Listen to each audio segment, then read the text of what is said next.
We shift gears once again. I'm going to turn this over for the next 20 minutes or so to Dave. Got a couple of friends of the show. Guess who's up, Dave? Our good friend Rick Gobbell is up. Hey, Rick, good morning. Hey, Dave. Man, everything's great around here. Hope everything's great around you. It is a good morning. It's a good morning. So far, so good, that's for sure. Well, we're going to ask you the same question we've asked everybody. And how was your 4th of July? Well, we had a good 4th, had the kids over, what we normally do, cooked out a burger and a hot dog, burned, what I told somebody, I said, let's burn a burger, let's burn some beef. So, Yeah. I guess that's a redneck thing. We'll burn it down to a certain level, and then eat it. But great 4th. We're blessed every 4th we get now, so. Yep, everything's good around here. I hope everything's good around you. Yeah, it's funny. I was just thinking, burn a burger or smash that burger. Smash burger, that's the big thing now. Step on that burger. Smash that thing down a little bit. Make it a little bigger than what it was a minute ago. For sure, yeah. Make it fit on that bun better. Yeah, we done a bunch of that, but I hope we get to a whole bunch more, but we're all blessed, and we had a great 4th, proud of this country, enjoyed the fireworks shows, especially the one out of Washington, D.C.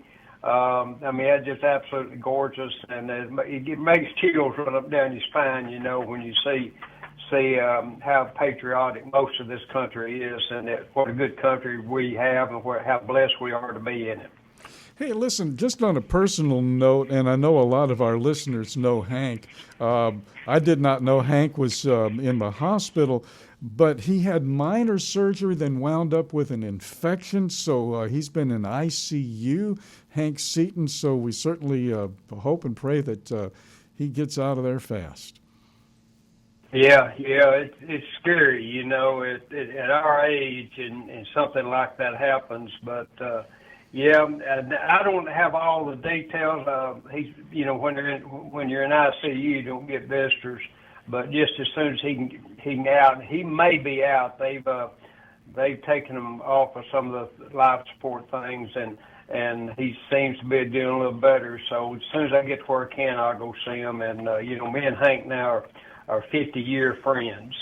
And maybe even longer than that. Yeah. I know that when I went to Interstate Commerce Commission in Pittsburgh, he was one of the first attorneys I dealt with, because he was in D.C. and they filed a lot of applications and stuff. We found out that we was both in Tennessee, and that goes back to 1975. So very concerning to me as a personal friend.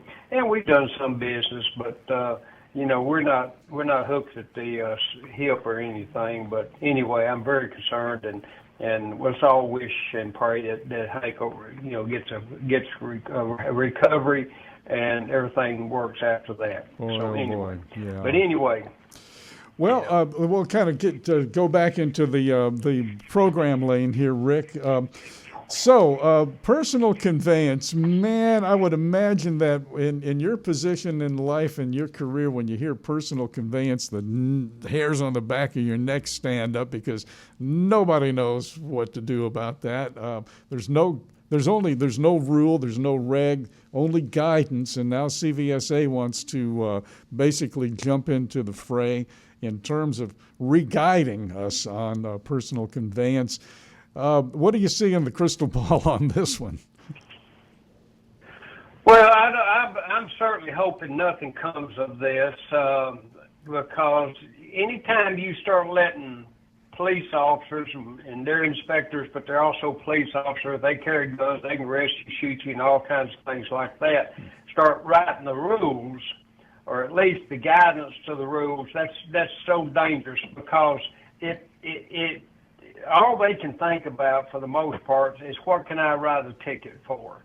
And I see so much abuse in data queues for personal conveyance, and it is complicated. I understand that from an enforcement standpoint.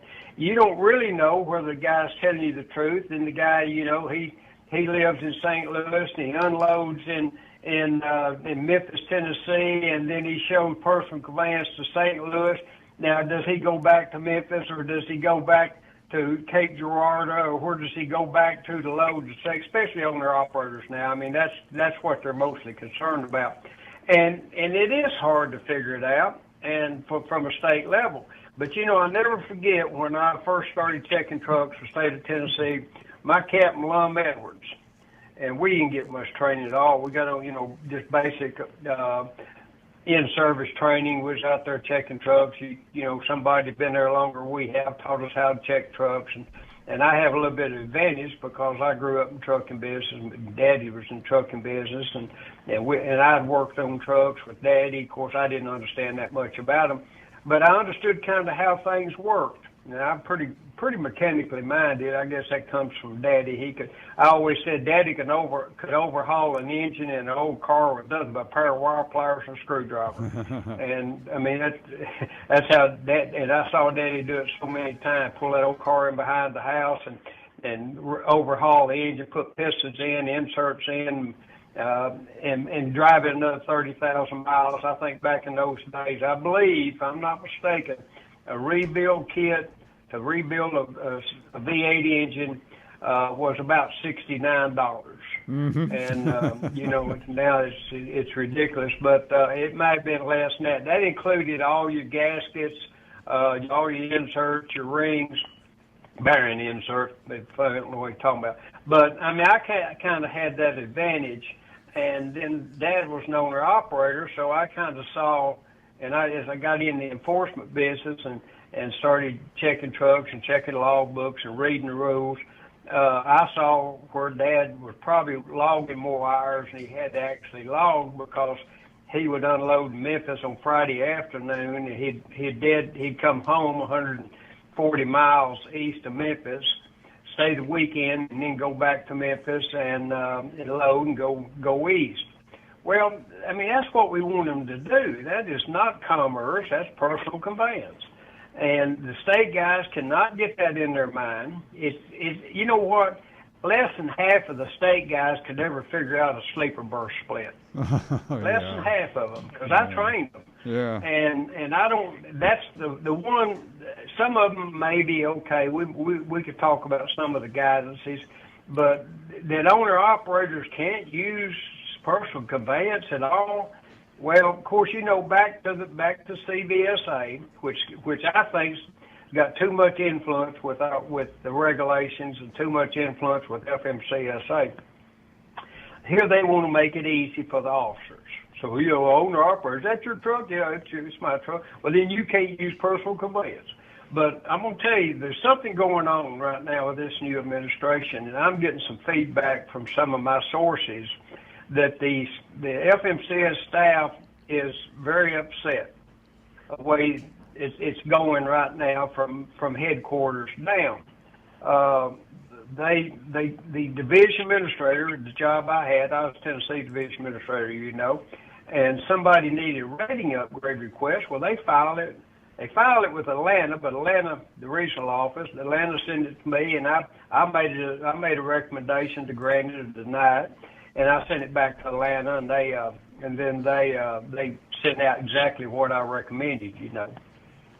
But that's not what they're doing now. Now which I fully applaud. I always thought as a division administrator, I had too much power over trucking companies. Mm-hmm. So now that has gone back to Atlanta, and Atlanta, which is a third party, supposed to be a third party, non-biased source for making those determinations. Because you go back to the division administrator doing it, he's the one that did the audit. And then you go back to him and ask it be changed, you know, be improved. So that's one thing. The other thing is they're very distraught because now they're having to get more documentation to prove the violations. Good Lord. Wow. And you know, what does that mean? Well, we got to get a bill of lading. We're going to have to get some toll tickets. We're going to have to get some fuel tickets. We're going to have to really prove that these violations occurred. We can't just take something and say the violation occurred. And you know what I used to say when I was the agency, somebody called me up and start whining about things. I say, can you hold on just a minute while I play some sad violin music as we talk. Yeah. And of course, So and now that's I know where we why are. you said, when I first asked you, well, what's in the crystal ball? What do you think? And you said, well, I hope nothing comes of this. Yeah, and I really do. I mean, it's complicated enough right now, and simplifying it is not an issue. Now let's go back to the next thing. Does anybody happen to have any data that personal conveyance is causing crashes? Does anybody have anything? Yeah, that's a good question. Or do you just want that so it makes your work easier? And it just you can tell I'm not a fan. Yeah. Of that, and I'm certainly not a fan of a third party non-enforcement group having that much influence over this agency. And the longer I was around when they created that thing, and I've been here ever since, and I think they're just off base and having that much influence. And I certainly hope that FMCSA's leadership says, no, we're going to leave this like it is. It's not a problem unless you can come and show me it's a problem. Show me it's a problem. It's like them right now, the service criteria. And when I used to sit on committees at CVSA, I used to say, do we have any data to show that this violation contributes to a crash? Well, no, but I think it does. Well, what makes you think that? But anyway, I wasn't a fan. They didn't like me there, and I didn't like being there, so that didn't last long. Yeah. But other than that, Miss Lincoln, how was the play? Yeah, for sure. Well, I remember, and I've told this story, back when DataQ first came out, and folks were trying to unravel that, I went to a big trucking company, one of our sponsors, and I was at the headquarters there. And I was in the room, and all these guys are in there working. There was one fellow way in the back at a desk all by himself. And I went back there to introduce myself to him, and I asked the fellow I was with, what's that guy back there doing? He says, oh, we just put him on data queue. It was like, yeah. He was like, you were surprised that his desk wasn't facing the wall, you know what I mean, in the corner back there. So 7 days ago, FMCSA announces that they are going to do something about improving the data queue appeals process. Wow. That is, you got to start from square one on that one in terms of, No. Okay, go ahead. I think what they got to do is they got to get it out of the hands of the state agency or the local agency that wrote the violation. Well, yeah. You got to have a non-biased third-party decision maker, and you cannot rely on the agency that wrote the violation for the decisions. Now, they did not do that with the crash preventability program, but it is exactly that for the rest of the data queue. I got one out in California right now, and I don't know who this little agency was that wrote this inspection. They cited our driver for a false log because while he was logging off duty at a truck stop for 10 hours, they asked him this question. Well, did you get in the sleeper berth any time during that 10-hour period? And he said, well, I probably did, yeah. They were on a false log. They don't know the regulations. And they get a little bit of training on it. And now, I think it's going into the third week of the state of California. That's where you file your data queue with. They've yet to make a decision. They told me twice now, we've sent this back to the jurisdiction that wrote the violation. We hadn't heard back. So I've got 2 emails now in the last 2 weeks, or maybe a little longer now. They yet to make a decision. And I said, can you imagine what we would do if every time we stopped the driver and he logged sleeper berth, for example, if he logged sleeper berth at a truck stop for 10 hours, you say, did you go in and eat breakfast? Did you eat lunch? Did you take a shower? Well, yeah, I went in. Yeah. Well, you falsified your log because you didn't log sleeper berth. You didn't log that you went off duty for those 15-minute periods. Mm-hmm. So those are, and that's just part of it. There was another one written up for the same violation. I've got them both data queued, and we'll see what comes of it. But yeah, there's got to be some improvements with the data queue system. We got to get it out of the hands of the local enforcement agencies and put it into. And there's another component here too, and recently I've been quoting Tony Soprano a lot, where Tony Soprano would come up to somebody and say, "Hey, it's nothing personal, it's just business," and then he shoots him. But wait, when you get that officer on the side of the road and he says you've done something wrong, and he puts it down on paper, and then you go to data queue it, that becomes personal to this guy, though, because now if he says, well, I was wrong, that goes on his record. So when he goes up for a promotion, somebody's going to say, well, in January of 2017, he said this guy was wrong, but he was right, so we can't promote. You know what I'm saying? In other words, it gets personal. It's all... Well, here's, and you'll see this on YouTube. These officers will write you a violation, say there's no penalty, there's no fine, there's nothing you got to do but correct it and send it back in to us. Well, they don't tell them it's going to be on data queue, and people are going to be able to get it for the next 24 months that you were the driver. And what is that, those pre-employment screening program? Yeah, they don't tell them that.